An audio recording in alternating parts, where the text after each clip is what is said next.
Καλησπέρα σας. Σίγουρα είμαι πολύ ενθουσιασμένος που βρίσκομαι εδώ στην όμορφη Πάτρα για να σας μιλήσω για την δική μου εκδοχή της αβεβαιότητας, τη γεωπολιτική. Αλλά θα σας επιτρέψω και θα σας ζητήσω την άδειά σας μάλλον να μου επιτρέψετε εσείς να τα πω αγγλικά, γιατί είμαι αρκετό καιρό στο εξωτερικό και διδάσκω στα αγγλικά, οπότε νομίζω θα μου βγει κάπως καλύτερα. So, switching of language now. Now, I'm a political scientist, and we political scientists would like to claim that we can predict the future, or sometimes others ask us to predict something that has to do with politics. I often meet people who say, Othon, what's going to happen with Brexit? What's going to happen with Greek-Turkish relations? I have no idea. And if you're here and expect from me to give you some predictions regarding geopolitics, you're in the wrong place. You're listening to the wrong person. But what we should try to do instead as political analysts is to try and understand and make sense the world that we live in. And that's what I would like to do with you today, and think a little bit different regarding global geopolitics. Now, my choice today is very fitting also in this country, because this country has always been seen as the victim of its geography. So geopolitics is like a second nature in the way Greeks tend to think of their country within the world. And on a very personal note, living in Britain, but also spending a lot of time in Greece, I've been living during the past years the land of Brexit on the one hand, and the land of Grexit on the other hand. And it's amazing that there is one common observation that has pervaded this environment, both in one country and the other. And that has been uncertainty. Uncertainty at the individual, at the mezzo, at the macro level. And indeed, it's not just about these two countries and the relationship to Europe and what has happened during the past few years, but they have also affected the world, and in many ways, the whole world has seen so many crises during the last 10 years that uncertainty has become something like the new normal. So let me start from my beginning tonight by talking about 1989. And this is, as we kind of exit the second decade of the 21st century, and we're 2019 and finishing the year and going into the new decade, we should not forget that this is the 30th anniversary of 1989, when amazing things happen. So this picture is very important because this is when, in the border between Hungary and Austria, the leaders of the two countries, sometime in June 1989, they cut the wire that was dividing the two countries, so many East Europeans could actually move to the West. Or pictures like this we should always remember, because these are the people in Prague, in Wenceslas Square, that were demonstrating for more democratization, having lived under totalitarian regimes. Most of you probably you don't remember because you're too young. And then that kind of picture of the Berlin Wall, and how enthusiastically all these people from East and West Germany, they actually brought down the ultimate, the hardest of borders dividing a city. Now, I am a child of the Cold War. I was born in the 1960s, and then I was educated in the 1970s and the 1980s, and I remember so clearly how the world was divided between two blocks, the Eastern Bloc, the communist, and the Western Bloc, the capitalist. And there was a paradoxical sense of certainty back then, believe it or not, in that the world was moving very slowly. There were these two superpowers that were dominating everything, and in the words of a very well-known political theorist, Kenneth Waltz, that bipolar system at the time was actually the most stable system that the universe could have. But then there was a major uncertainty, the ultimate uncertainty, that was worrying everyone and was affecting the lives of everybody. And that was the nuclear disaster. There was that image from Nagasaki and Hiroshima in Japan that really showed what kind of disaster could be brought to the universe if there was a crazy leader from the United States or one of the dinosaurs from the Soviet Union just pushed the button intentionally or accidentally. And we had a small taste of this kind of fear when in 1986 there was the Chernobyl disaster in Ukraine, when one of the nuclear reactors had a small explosion, but the impact of all of this in the European continent was massive. I remember here in Greece, actually, that people were frantically washing vegetables and fruit and watching the weather forecast in case radiation was going to come due to weather from Ukraine here to Greece.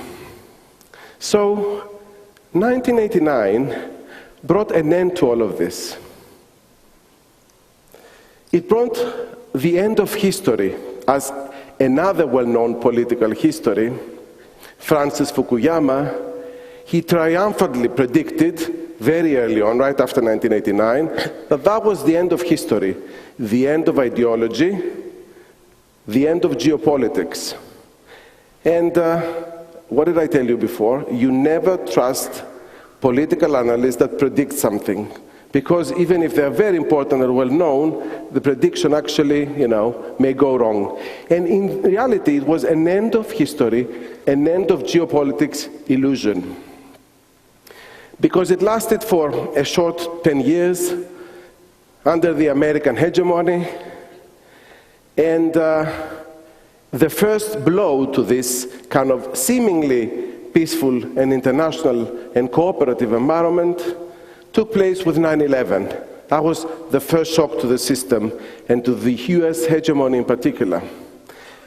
And then that was followed by a series of global developments, by the disastrous invasion in Iraq, the disastrous ending of the Arab Spring, the financial crisis, the Eurozone crisis, the migration crisis, and also the rise of other powers as well that would benefit from this kind of uncertainty and would become quite strong competitors in the international system. So we're talking about Putin and the rise of Russia based on its energy resources, but also the military might gradually, the Chinese leader, and China becoming a very powerful country in terms of trade and gradually also technology. And then you look at the Trump. I mean, that picture, in my opinion, these three phases epitomize the total uncertainty in international politics.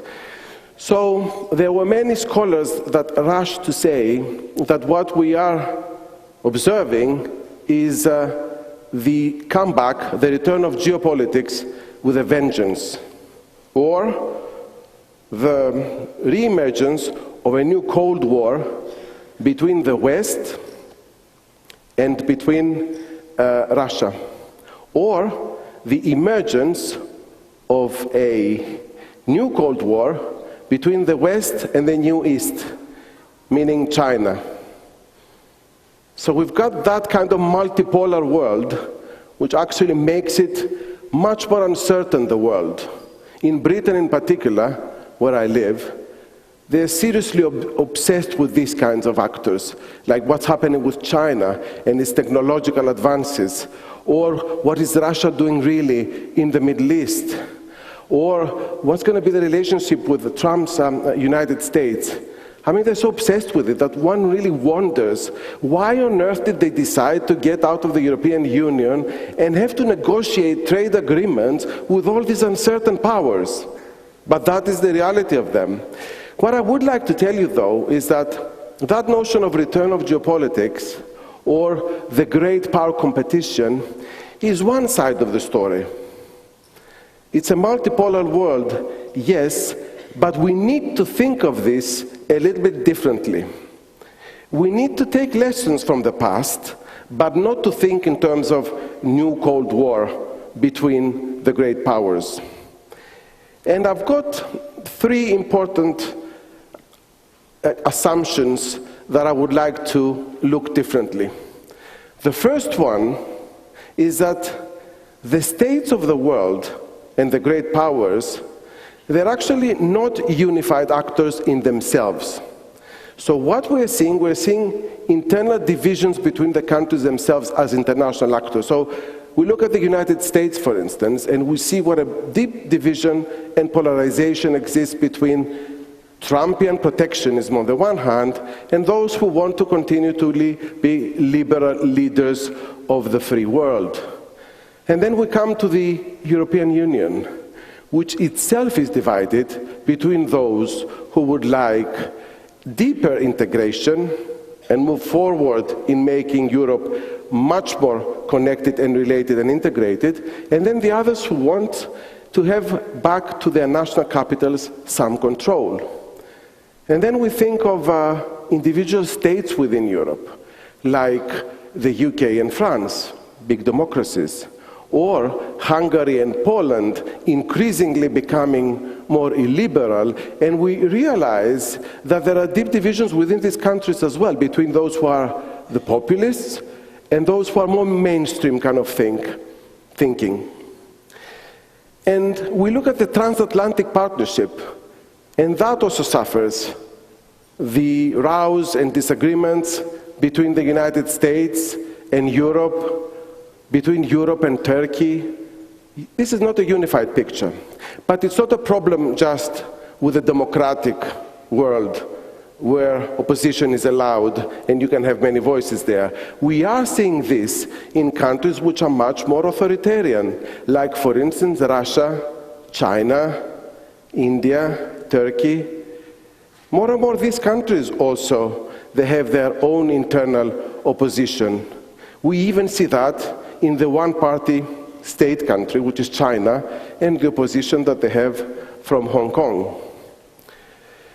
And that is a legacy of the 1989 revolution, in that we cannot have anymore a totalitarian control coming from above, from certain elites, and convincing everybody that that is the way to go.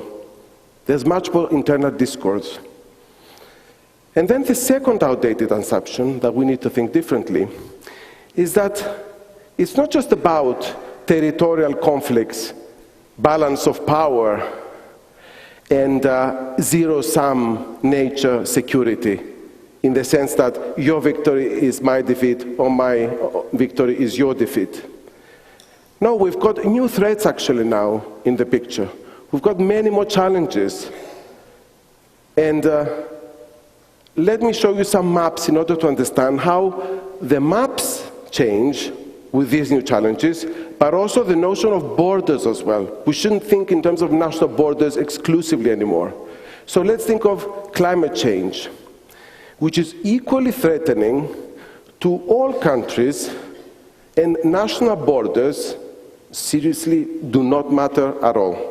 I mean, climate change doesn't recognize countries, it goes everywhere. Or we're thinking of the cyber world. I mean, that development has completely eliminated borders.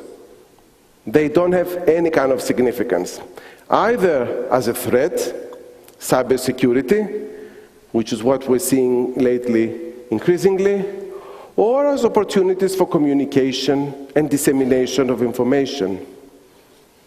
And then we look at the map of migration, the geopolitics of migration.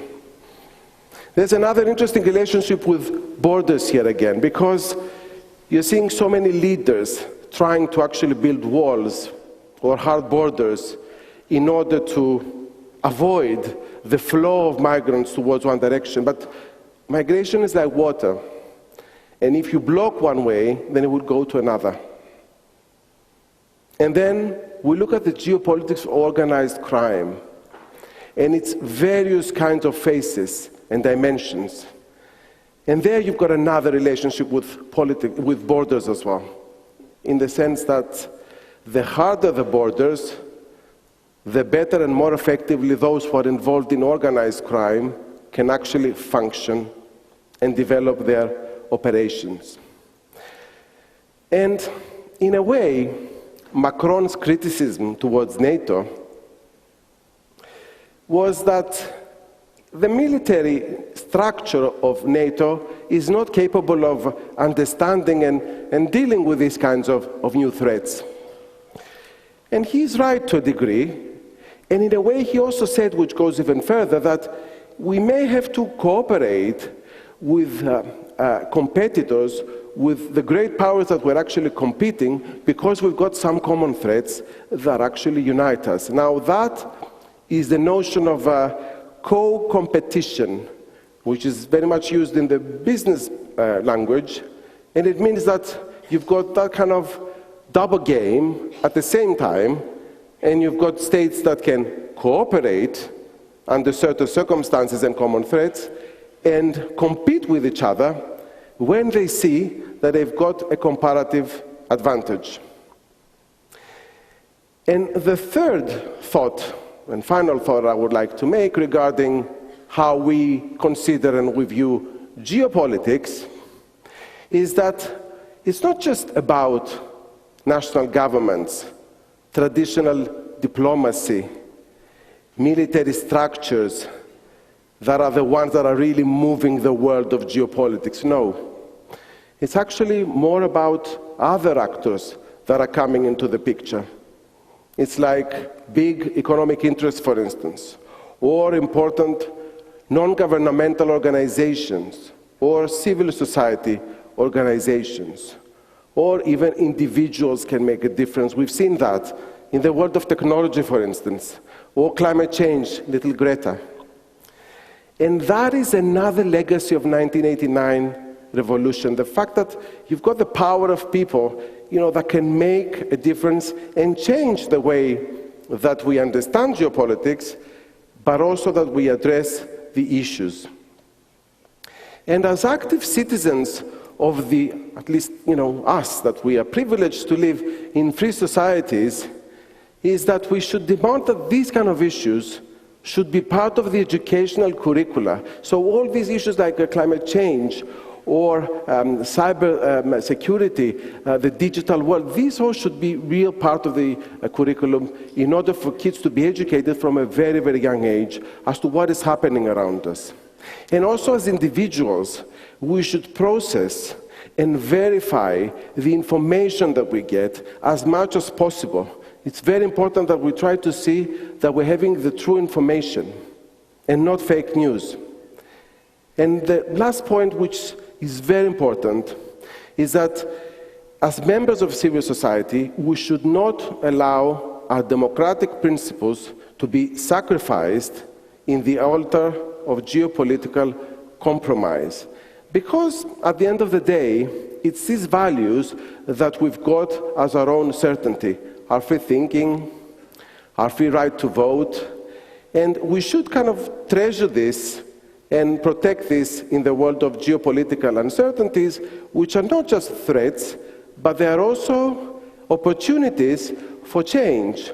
And if we are also active in that kind of understanding of issues, then we can maybe turn the geopolitics of fear around us into geopolitics of hope. And I would like to leave you with this picture, because it's a celebration, it's the anniversary, the 30th of the fall of Berlin Wall, and that is the message that we should all keep to our hearts. Thank you. Ευχαριστώ πάρα πολύ.